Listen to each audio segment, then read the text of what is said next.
Hey everybody, my name is Steven and I am the host of the Going Somewhere podcast. And before we jump into today's episode, I want to thank you for watching today. If you haven't already, please subscribe so you can stay up to date with every new episode and leave some comments. Let us know what your big takeaways are and how this podcast is impacting you. Without further ado, I'm going to turn it over to our wonderful host, Steven. Hey everybody, welcome to this week's episode of the Going Somewhere podcast. Today I am joined by singer, songwriter, and now author, Tyson Motsenbocker. How are you doing, Tyson? I'm doing great. Thanks for having me on. Absolutely. I'm thankful that you took some time to be with us. Do you just mind giving the audience just a little bit of background? Who is Tyson? Where are you at? What you're doing? Who are you doing it with? I love it. Yeah. So my name's Tyson Motsenbocker, and I'm originally from Washington State, kind of the inland part of that. So on the other side of the mountains is where I grew up, and I've lived in Southern California for over a decade now. So I lived down here, and I started making records about 10 years ago and touring those, and so I put out, I guess, 3 full-length records now and a couple EPs. And then I just wrote a book, which is called Where the Waves Turn Back, and that just came out a few weeks ago. And yeah, I'm kind of I guess, like, I tell people that I have this little ecosystem that is music and other stuff, but it all tends to like revolve around words. So that's kind of where I live the best. Awesome. What was music something like from a young age that this was the path, this was the journey? And how did that come to be? I mean, I think a lot of people want to write songs and tour and do that, but they hit a roadblock somewhere. So what was that like for you? Yeah, good question. I mean, I was well into like making music vocationally before I realized that I like that it was possible, you know. I started I just feel like where I grew up it was impossible. Like there was no one that had ever done it that I knew, or anyone that I knew. It was just like, I grew up in a farm town, so it's not like we have a lot of like people that are living there making music full time or whatever. So I never even thought it was possible. It just seemed like something that was sort of a fluke accident, um, that some people got to do it. So I when I moved to California, I was just like working at a coffee shop, and a friend of mine who liked my music a lot. I'd always been writing songs, and he gave me like, I think he gave me like $3,000 or $4,000. He was like, just go make an album with this. And I was like, okay, cool. So I did, and then I started selling that at like coffee shops and stuff, and like playing little open mics. And then I did some summer camps in the summers where I would like kind of go and play at these camps. And then I just kind of like, I'd have friends, we'd do shows together. And then eventually uh, I started getting asked to be like a hired gun, so like a guitar player in touring bands that were kind of Okay. cruising around. So I had to quit my job just to like keep up with this like touring regiment that I was on with these other bands. Uh, did that for a few years, and then meanwhile stuff was just kind of organically growing. And there was a certain point where I was like, oh wow, this is just my job, I guess. Like it just is what I'm doing, and it happened really organically. All the while sort of like thinking it would never be possible to like be any form of artist, um, as a a job or a main income stream or whatever. So yeah, it kind of feels like an accident, to be honest with you. A happy accident. Yeah, totally. That's awesome. I know your new book, Where the Waves Turn Back, just came out. I love the subtitle, A 40-Day Pilgrimage Along the California Coast. I know, and the artwork of your book is phenomenal. And so just even looking at it on a shelf or looking at it, it's like, man, I want to read this book. But what Mhm. caused you to write the book? The story of the book is, the short of it is, that my kind of the anchor of my spiritual world was always my mom. She was this kind of a mystic, and she definitely like kind of subverted most of the boundaries that we would like think of as being, especially like kind of the Western evangelical church. But that's where we went. We like went to evangelical church, went to like Baptist church and evangelical free church and stuff like that. But she was always like really in conflict with a lot of these systems. But she was just she always felt like she had this kind of like this amazing vision that she could kind of like see through all of the ways that people are trying their best to access God, and she just could kind of like see through all those systems and like see something beyond it that was bigger than all of that. And I could kind of always like rest in this idea that like she saw something that I couldn't see and that other people couldn't see, and so it didn't really matter that much. Like kind of this idea like it didn't really matter what I knew, that there was like something bigger than everything that was going on, that was kind of like real and beautiful and mysterious.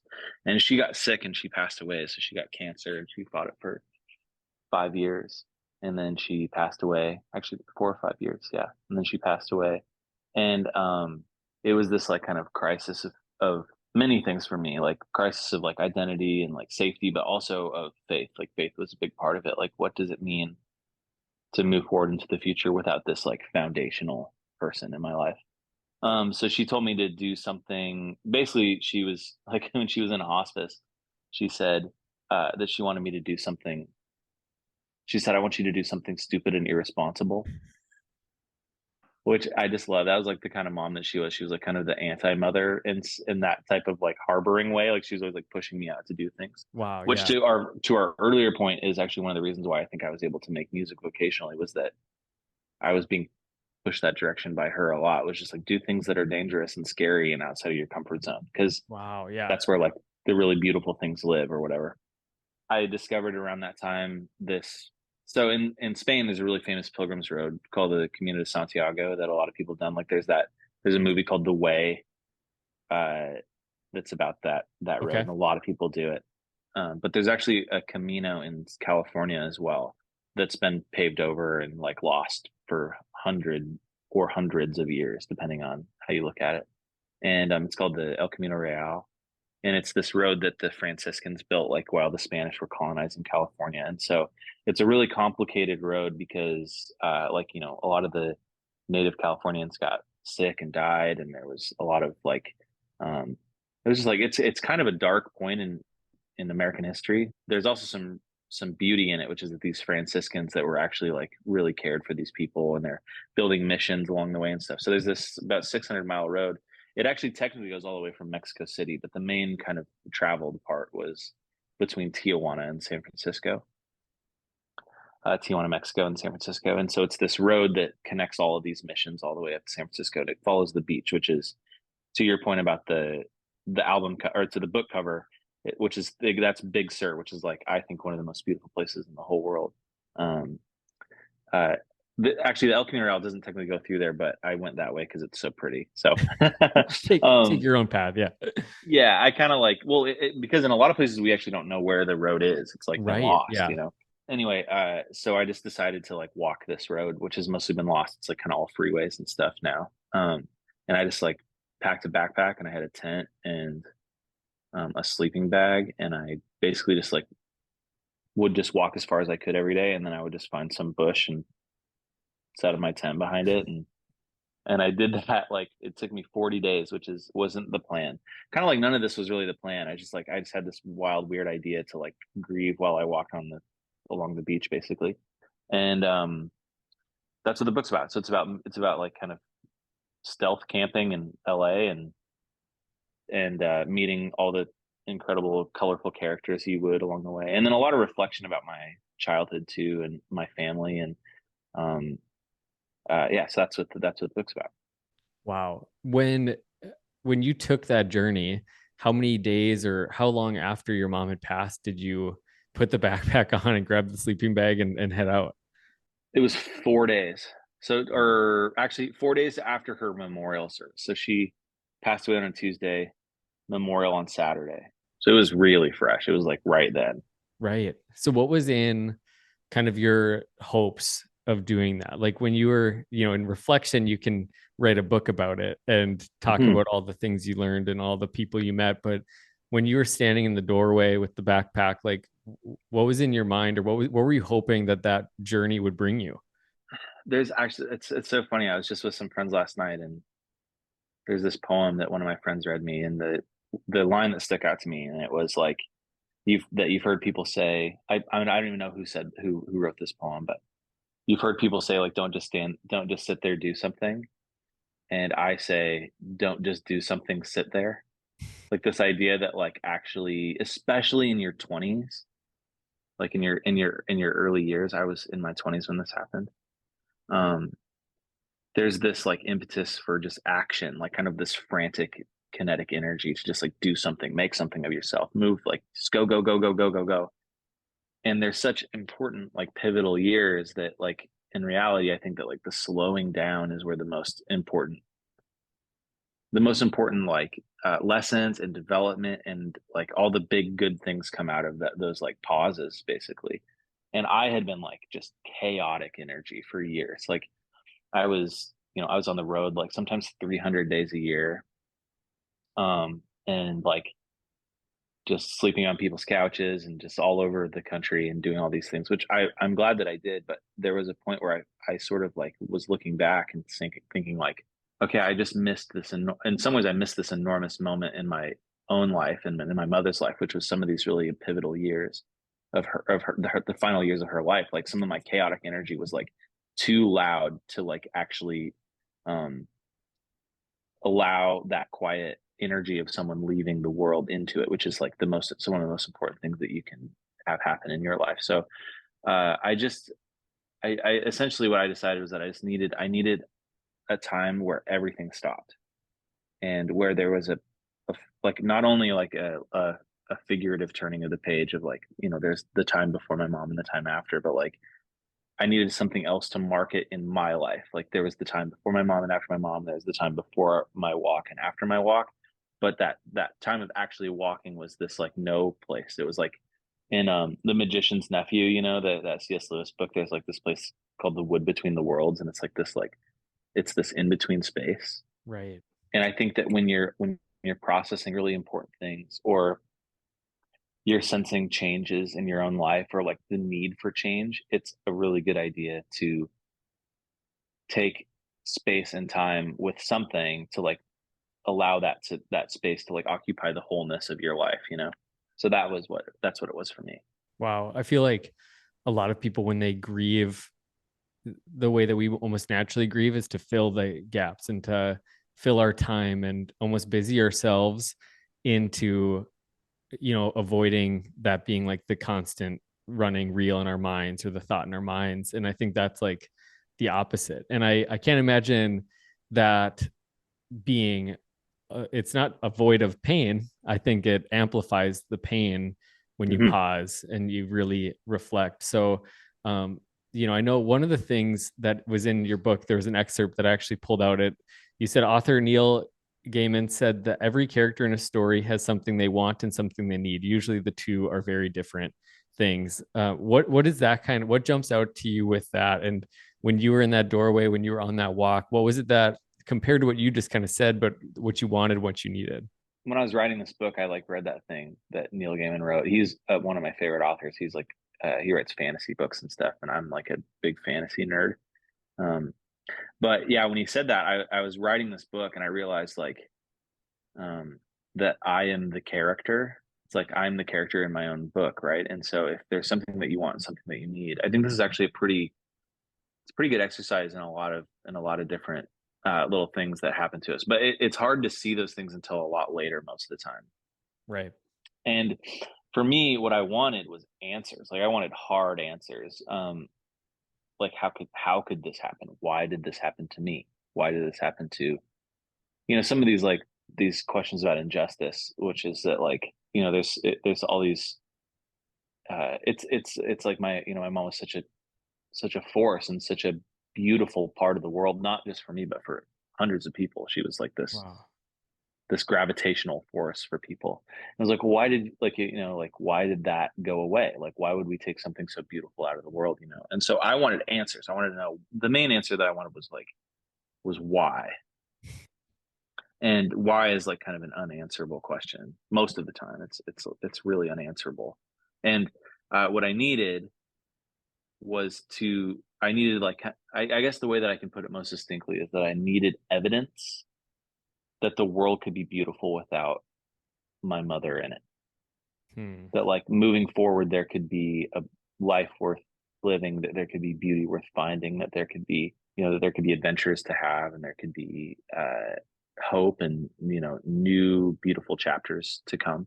And that came for me from this like really like on the walk, part of it is like being outside and like seeing the sun go down over the ocean every day. And part of it is meeting these people that have such complicated and tragic lives that are so, so full of like meaning. The passing of my mother like actually amplified the beauty of the world, like by adding, this sense of urgency and like value in the way that our lives are so finite, in the way that like that you can never really hold anything with any security.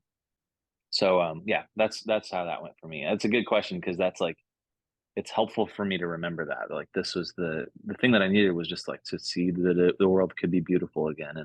And I found that on the walk for sure. I feel like that's just so powerful. Of I think every person listening today, even like if you just stopped and took a moment of like, what is it that I want and what is it that I need? And like you Hmm. said, that isn't okay. I can pivot that. It often is in reflection. And I think that's the thing that stood out too about your book, is just it's really an example of the power of reflection, the power of Hmm.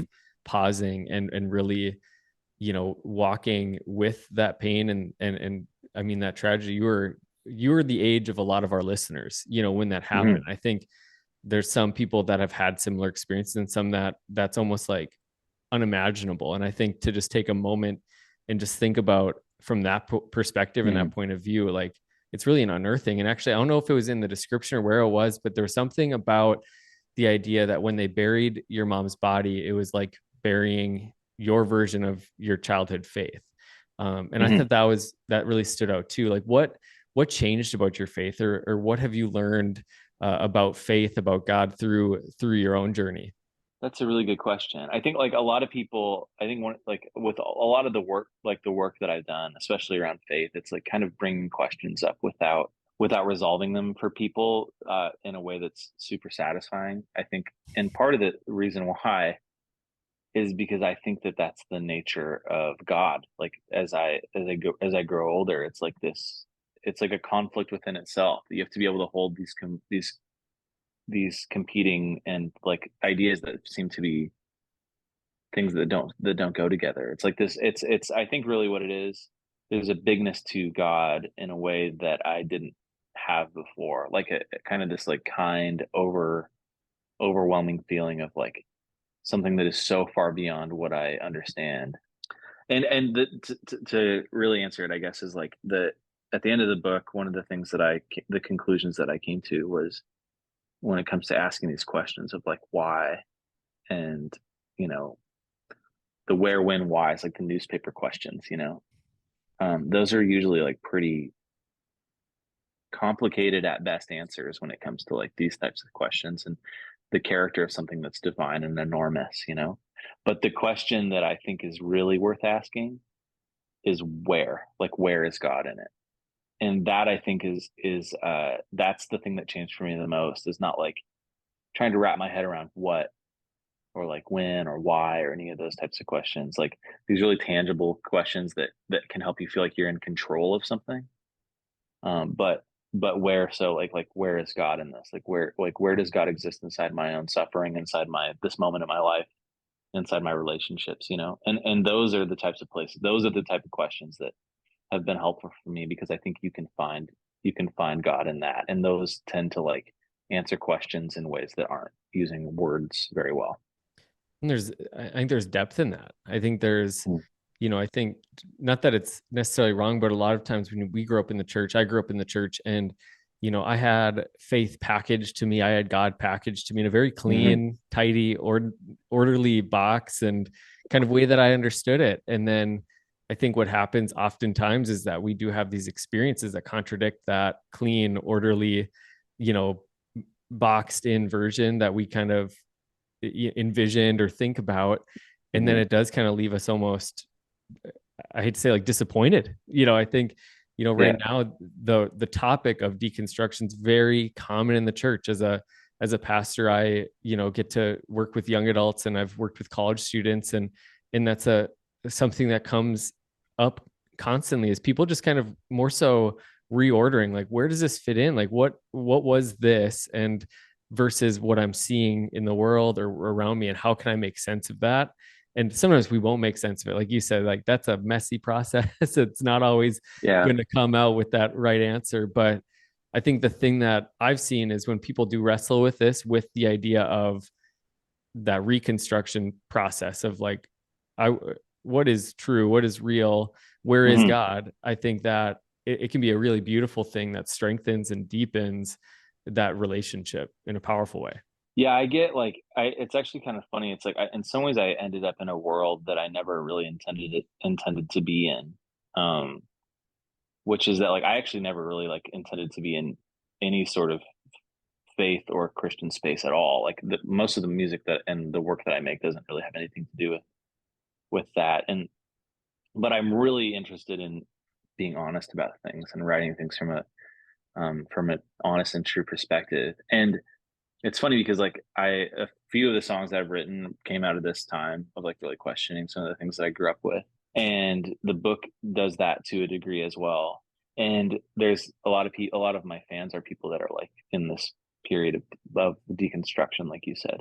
And I just like it's so funny for me because I really don't know if I have like I think that people look like they want someone to like help them process their deconstruction in the way that a pastor would like help you process your the way that's how we know how to do this because like we grew up Right. in the church. It's like if they want someone to show them how to do it and I'm like I feel so unqualified to do that. I'm like I don't have any answers for you. I don't know where to send you next except that I think that you can like come back to something that's new. And I always say like that I just don't think that deconstruction is a destination. It's like not a place that you end. It's like something that you go through.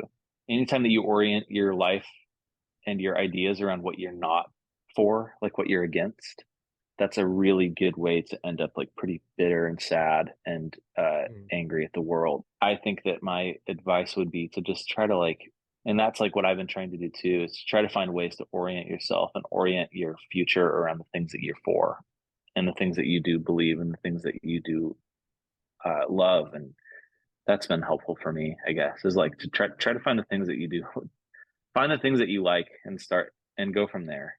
Don't start picking the paint off the walls. Like one of my favorite professors who actually texted me today about my book. He just finished my book, and in college he told me he said I was wearing a Che Guevara shirt, which is like one of the the Cuban revolutionaries who's like actually a really violent guy.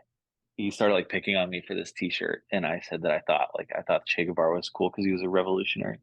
And my professor said he told me he's like revolution is lazy Wow. because anybody can burn something down and walk away, but the goal is always to reform. It's to like build from within and to take the pieces that are broken out and put new working pieces in. It's really hard and it's really difficult and it doesn't like get people all riled up. Like you don't get people real excited about like this incredibly tedious process of reworking things that are a little bit broken. And I think that a lot of stuff is a little bit broken or a lot broken, but nothing's all the way broken. It's like there's always redemptive pieces in it. And there's always things that you can rebuild from, and there's always truths in there. And I think to start with those is a good place to start. That's so good. I know one of the things that your mom had said to you that's kind of part of that premise of the book that holds it together is that sorrow and joy are holding hands. And Hmm. in what ways have you found that to be true in your life? Yeah, there's this like account. Maybe it was like a Tumblr or something, but it's called Rich Kids of Instagram. I don't know Okay. if you've ever heard of this. Ah, It's just like these like it's like these 14-year-olds with like Rolexes on private jets and stuff. I just there's something fascinating to me about that account. I would look at it all the time. There used to be an Instagram for it too, I think. And I would just look at it and I couldn't figure out why it was so fascinating to me. And I think I realized it's because like I'd never seen like an existence that was less interesting to me. And the reason why is because like I just think that comfort to begin with, like I think that comfort is like anytime that you like it's what we all want. It's like be comfortable and to like, certain things that are not like nice things and comfortable and like things to be efficient and stuff. These kids on these accounts, like the reason why they're so interesting to me is because they've basically been given this life where uh nothing is ever inconvenient or uncomfortable or of course, like being a human is inconvenient and uncomfortable, and everybody suffers and everybody like is confused about who they are and everybody like gets their heart broken and stuff. But it's just I actually like it's so funny because I think that like those kids, they're so envied, and in my mind they're like the most to be pitied. They're the people to be pitied more than anyone else. It's because like Oh yeah. basically like the thing that should be most admired, in my opinion, is the way that I've seen the world and walked through it, is like people that continually put themselves in a position of awkwardness and discomfort and outside of the place where they live naturally, because um, that's where you discover new things. It's where you discover yourself. It's where you discover new truths about the world and about other people. And the fact of the matter is that like all of us are going to be put in that position at some point, whether or not we want to. It's like, we all experience suffering and Right. loss and like tragedy. And that to me, I guess, like, although like no one wants that to happen, it's inevitable. It will happen. And when it happens, it's like, I guess, to think about it as an opportunity that you've been thrust outside of the place that you were living happily, and that you're probably in a place that is new and that is full of new ideas and new people and new feelings and new discoveries and adventure and wonder and all these things. Like you've been thrust into a place that is like ripe with discovery, and to do everything that you can to get out of that place back into the place that you were, which is what we all of us want to do. It's like, get me out of this place. I don't like it here. It hurts. To allow yourself to like stay there for a while. Like, I'm going to stay here as long as I can, and I'm going to find as many things in this new world that I can bring back into the inevitable time later when I'm comfortable again or when I'm not suffering. Um, and that's what the walk was for, and that's why my mom told me to do it. Was that like without it, I was gonna just like clamor to get back to this place of like safety and comfort, and where I didn't feel terrible and sad and full of loss. It's like, just stay there as long as you can and live there and find the things that are beautiful there for you to bring back later, because that's where like that's why I said like that's where so many amazing things are. Wow. So good. Um, just thinking back to your pilgrimage, your journey, were there any memories or experiences that kind of jump off the page of like, I will never forget this moment. I will never forget this person. I'll never forget this experience. Oh, so many. I mean, yeah, like basically every day that happened. I guess like, yeah, for the audience of this podcast, especially, like, the thing I would say is like just do the thing. That's the first thing I want to say on this question, is just do the thing. Like, I know everyone listening has the thing they want to do. Like, they want to go to Greece and like see those white buildings on the hill or whatever. They want to like drive it, like ride in a Greyhound bus to Tuscaloosa, or go talk to the boy that, or the girl, or like call your grandma and take her out to breakfast. But there's something that, like, I guess it's just that, like, outside of that comfort zone, like I'm saying, is like where it is, especially in your 20s. It's like that's where you're going to find the thing that you're looking for, or at least the closest thing to an answer, like I mentioned earlier. It's like, it's not in your living room, and it's super not in your phone. And it's outside of that, and you need to like give yourself license to like go do the thing, whatever the thing is. Like, because I think that's the closest thing to like finding whatever it is that you're looking for. You'll probably find something. You'll probably find an answer that answers your question better than the one you were looking for, would be my guess. But yeah, the one that pops up to me all the time on my walk was this guy. In the book, I call him Francis, and he's this like, actually, he's from Fargo. Are you serious? That's so interesting. Yeah, that's so funny. Yeah, so he's a Native American from Fargo. He was like, I forget how old he was. He was young though. He was like 20 or something, and he'd been backpacking around America for like 4 years. Or not backpacking, but hitchhiking. And when I found him, I thought he was dead because he was sleeping in a ditch with his shoes off. Like, and he had this incredible story, which is basically that his dad was a drug addict, and his dad drove his pickup truck through his family's double wide trailer, and like and killed his whole family, except for him. So Francis was like, he wasn't there that day, but his mom and his sisters died because his dad drove his pickup truck through his trailer when he was all messed up on drugs. And so Francis like left home and just it was hitchhiking around America for years and years and years. And he had some substance abuse issues and stuff. And he'd like just been at this mission in San Francisco, and he just like this guy gave him a Gideon's Bible, and he just decided to like get sober and like follow Jesus. And it was so interesting because like I was in this place of like rejecting the things that I had grown up with, and he was in the process of embracing them. And but we both had come from this place of loss. I learned so much from Francis, primarily around some of these ideas of like salvation, like and in the book I really like one of the things that I say is that like this character Francis was learning all of the ways that someone can be saved, and like he was being saved from like his past and from this drug addiction and from all of this pain. And he basically told me like, he's like, yeah, like you're asking why your mom wasn't saved. And he's like, but I think she already was saved, and I think you're the one that needs saving. Wow. And it was so cool, just like this 20-year-old kid that like, slept in the ditch, and people gave him $20 at a time. And that's how he lived. Just yeah, learning the most profound things from like the most unexpected places, I guess. So cool. One of the questions I ask every guest on the podcast is if you were to go back and ask your younger self, so it could be a 22-year-old or whatever age you decide, what one piece of advice would you give to that person? That's so good. I think like my first reaction is just like I would have all these little tips. Like when this happens, do this. Yeah. But like I'd be like Marty McFly or something. Yeah.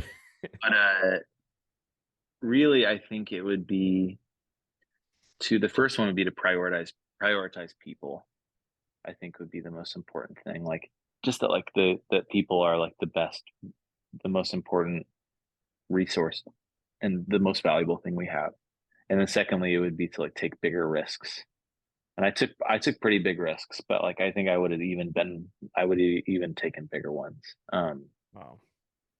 And I think the reason why is because like in the book I say it's funny because like a lot of the young people that I know, like it's a really interesting time in the world for so many reasons, but I see people taking these risks that like are actually the kind of risks that you can't come back from. Like, people that are having unprotected sex and doing crazy drugs and stuff like that can like get you really addicted and ruin your future.